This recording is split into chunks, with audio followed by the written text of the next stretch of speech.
Zach LaVine hit more of his shots. The Bulls just seem to be like more aggressive. I know it's kind of cliche, but they just did seem to be like more engaged in the game. Like as simple as that. They got more open shots too. The Celtics defense, the Bulls would either hit a three or they would take it to the basket and the Celtics would like get out of the way and they'd like dunk or lay it in. It was pretty frustrating to watch in the fourth quarter. So you mentioned the 3-point attempts, right? Because the Celtics shot miserably from three last night. Yeah. But the total attempts, the Bulls were 14. I'm sorry, the Celtics were 14 out of 56. Yeah. The Bulls were 19 for 52. Yeah. Okay. 100 was that 108? So add that up. That's 108 3-point attempts on 191 field goals. 57% of the field goal attempts in last night's game. Yeah. 57% were threes. And people want to tell me there's not a stylistic issue in the NBA. No, and again, these are the extremes, but other teams play like this. Yeah. Right. Like It's becoming less and less extreme. I mean, these are the teams that shoot it the most in the NBA. It was funny. Was it 50%, almost 60%, 57 of the attempts in the game were from beyond the arc. That's chuck it. Ridiculous. It was 2 years ago. I feel like every time I watched a game, whether it was a Celtics game or a out-of-market game, they would announce on the broadcast, new team record for threes made. Yep. New team record for threes attempted. Like every single game, it felt like teams were taking more and more and more, and they're like really putting it to the limit. I mean, I would wager at some point. I don't know if you can wager on this. I would wager on the Celtics setting the 3-point record this year, meaning in a game. They already tied it once this year. They almost set it on opening night. They've already been knocking on the door for it for a couple of different times. I'd wager on them setting the 3-point record this year. Most threes made in a game. I bet they're going to do it. They shoot more than any team in history. They're going to do it. I heard on the broadcast last night they're the fastest team to hit 500 as a team in the season.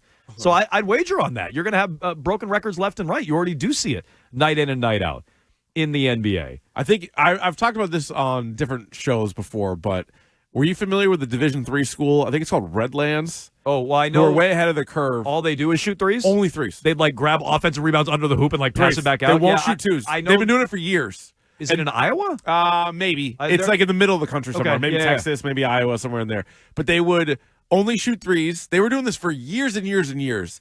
They would do they would full court press and they would do like line changes. Yeah, they'd have like so everybody 15 was guys on the team and they just run all they did was shoot threes and like that was their style of play. Is it Grinnell College? Oh, maybe it's Grinnell. Maybe I don't know why I thought it was Redlands. Yeah, Grinnell? I think it is Grinnell. Grinnell College attempted 111 threes in a single game against Emmaus Bible College. Grinnell. Yeah, okay. It's Grinnell. They made 43s on 111 attempts in a game. I remember even back when we were in high school, talking to a friend of mine being like, it'd be kind of fun to go there, wouldn't it? Just like all you do, you don't even play defense, just shoot threes and just run up and down, shoot threes. I'm like, that'd be a good place to go. Yeah, and then go sit for a line take change a break and then come back out. Get my little Gatorade. Like these lazy hockey players who only play a quarter of the game. Yeah, exactly. Play the whole game. Yeah. So you got a Marshall team a couple years ago with D'Antoni's kid took like 83s in the tournament. Yeah, so like D'Antoni is another good example. They weren't all threes. I'm talking about Mike D'Antoni, but they were up in the pace and like they were a team that sort of like pushed the envelope. The 8-second or less Phoenix Suns. Yeah. At some point, isn't this the direction it's going in? Like they already did it. This Grinnell school's been doing it for years.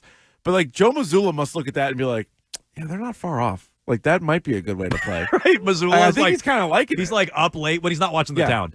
He's up late watching like Grinnell College highlights. He's like, you throw an alley oop. They're like, no, throw it back out.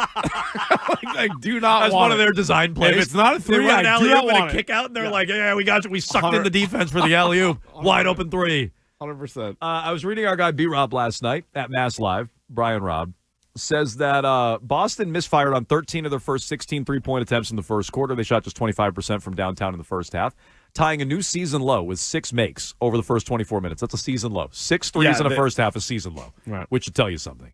The Bulls, by the way, coming into last night in like 5 games, hadn't allowed a team to hit double-digit threes. The Celtics hit 6.5. That's their season low. God. Celtics overcame these shooting woes by attacking the rim and the lackluster Bulls defense more as the half wore on. They shot 60% from 2 in the first half while piling up a 28-18 edge and points in the paint. So basically, they weren't shooting well from 3. They started shooting more 2s. They got back in the game. They led at halftime. I think it was 57-54. The interior scoring enabled them to build a slim halftime lead despite the rough perimeter shooting. However, Boston's subpar shooting continued in the second half while the Bulls heated up, leading to a stunning loss. So this is my issue with it. You don't have it from 3 that night. And Joe Mazzulla and perhaps Brad Stevens and the whole Celtics organization agree with this. They all feel the same way. When we don't have it, The answer is keep shooting More. because Shoot out of it. Yeah, shoot your way out of it. Yeah, Shooters shoot. The law of averages will level out, and we're going to start to make them. Instead of, hey, we got back into the game and took the lead because we had an advantage in the paint, and we started shooting closer to the rim and taking the ball to the rim. I think that's why they lost last night. Shot selection.